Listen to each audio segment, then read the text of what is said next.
axons. On that posterior portion, you're going to see that you'll have nerve cell bodies, dendrites up here, terminal ends down here, and information moves by way of the axons.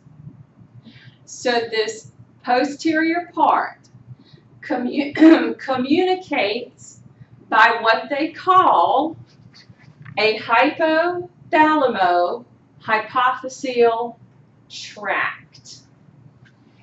Now, a major difference between the products. The anterior portion of the pituitary gland does not store material. The anterior portion immediately, once the products are made, they are released.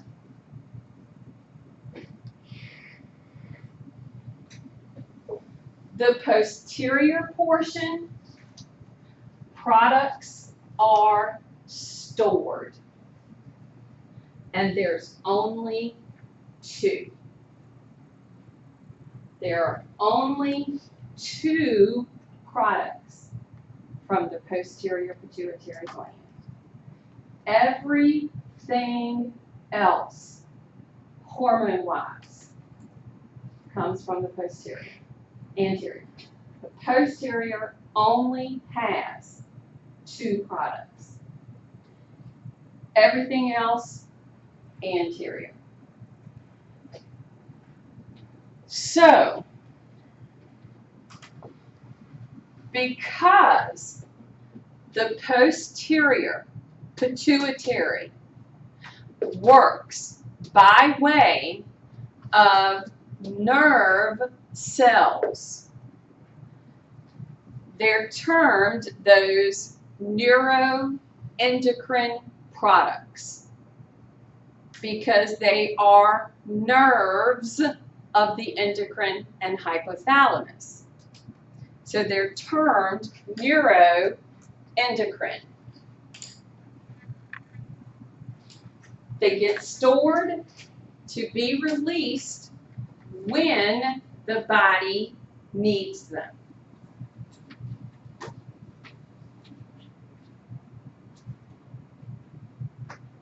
So, to get an idea of the hormones that we are going to be looking at, there's only two in the posterior: oxytocin, antidiuretic hormone. Everything else from somewhere else. The way we're going to see these hormones, remember, the hypothalamus has a product that it sends to the pituitary gland.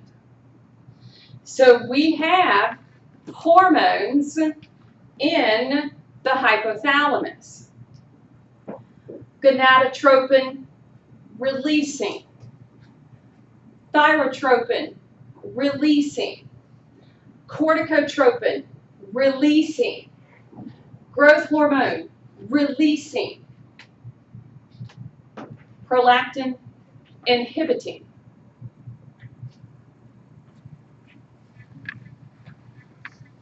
What do you think it means to say releasing? Secreted. And inhibiting? Don't. So what is this telling me?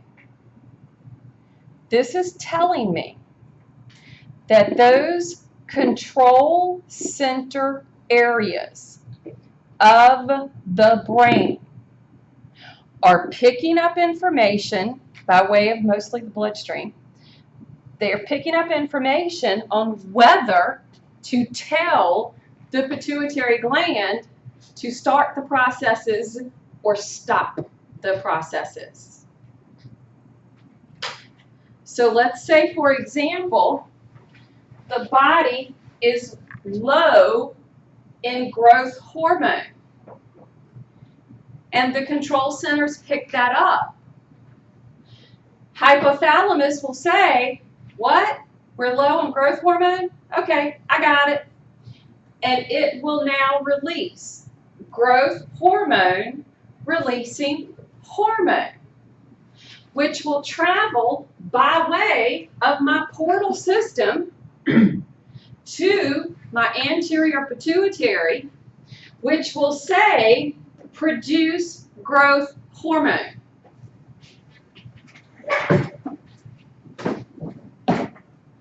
Which says produce growth hormone. And it does. The cells of that anterior pituitary go to work and they release that product.